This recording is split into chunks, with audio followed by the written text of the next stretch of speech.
রাসূল সাল্লাল্লাহু আলাইহি ওয়াসাল্লামের জীবনের শেষ মুহূর্ত চলতেছিল। হঠাৎ একজন ব্যক্তি এসে দরজায় নক করলেন এবং বললেন, "আমি কি ভিতরে আসতে পারি?"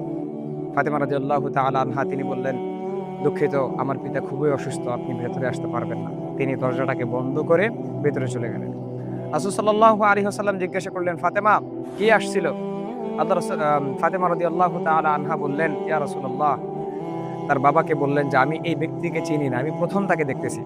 তো রাসূল সাল্লাল্লাহু আলাইহি ওয়াসাল্লাম বললেন, "ফাতেমা, ওই ব্যক্তি কে তুমি কি জানো?" ফাতেমা রাদিয়াল্লাহু তাআলা আনহা বললেন, "কে?" রাসূল সাল্লাল্লাহু আলাইহি ওয়াসাল্লাম বললেন, "ওই ব্যক্তি হচ্ছে আমাদের জীবনের অবসানকারী মৃত্যুর ফেরেশতা হযরত আজরাইল আলাইহিস সালাতু ওয়াস সালাম।" তো হযরত আজরাইল আলাইহিস সালাম যখন এই কথা শুনলেন, পাশ থেকে জিবরাইল আলাইহিস সালাতু ওয়াস সালামকে আল্লাহ রাসূল সাল্লাল্লাহু আলাইহি ওয়াসাল্লাম বললেন যে, "হে জিবরাইল, আমি যদি চলে যাই আমার উম্মতের কি হবে?" আস্তে, আস্তে আজরাইল মউতের ফেরেশতা ভিতরে ঢুকতে লাগলেন এবং রাসূল সাল্লাল্লাহু আলাইহি ওয়াসাল্লামের জান কবজ করতে লাগলেন। তখনও রাসূল সাল্লাল্লাহু আলাইহি ওয়াসাল্লাম জিবরাইলকে বললেন যে, "জিবরাইল, আমার উম্মতের কি হবে?" তো হযরত জিবরাইল আলাইহিস সালাতু ওয়াসাল্লাম তখনও রাসূল সাল্লাল্লাহু আলাইহি ওয়াসাল্লামকে আশ্বাস দিয়ে বলতেছেন, "ইয়া রাসূলুল্লাহ, আপনি চিন্তা করবেন না।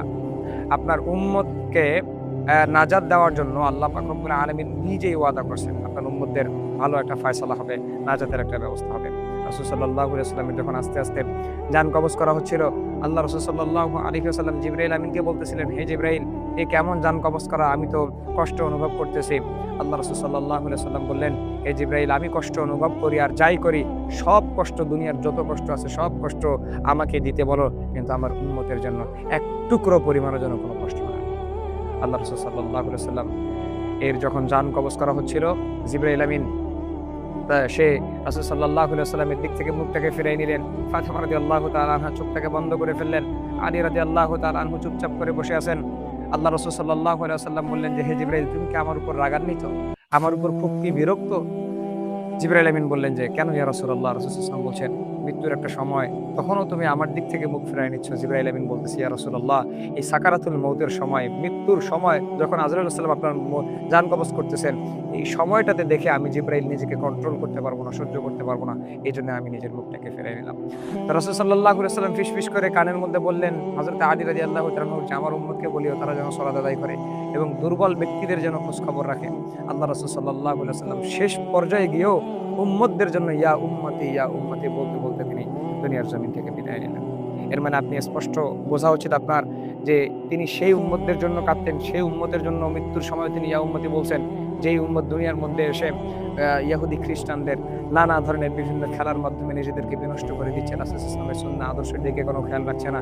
সেই উম্মতদের জন্য তিনি কাঁদতেন, যেই উম্মত ঘুষ খায়। সেই উম্মতদের জন্য তিনি কাঁদতেন, যেই উম্মত সুদের সাথে কানেক্টেড। সেই উম্মতদের জন্য তিনি কাঁদতেন, যেই উম্মত রাসূলের কোনো সুন্নাহ মানে না, রাসূলের আদর্শ মানে না। এজন্য ভাই, এখনো সময় আছে আমাদেরকে রাসূল সাল্লাল্লাহু আলাইহি ওয়াসাল্লামের প্রত্যেকটা আদর্শ অনুযায়ী জীবন পরিচালিত করা উচিত।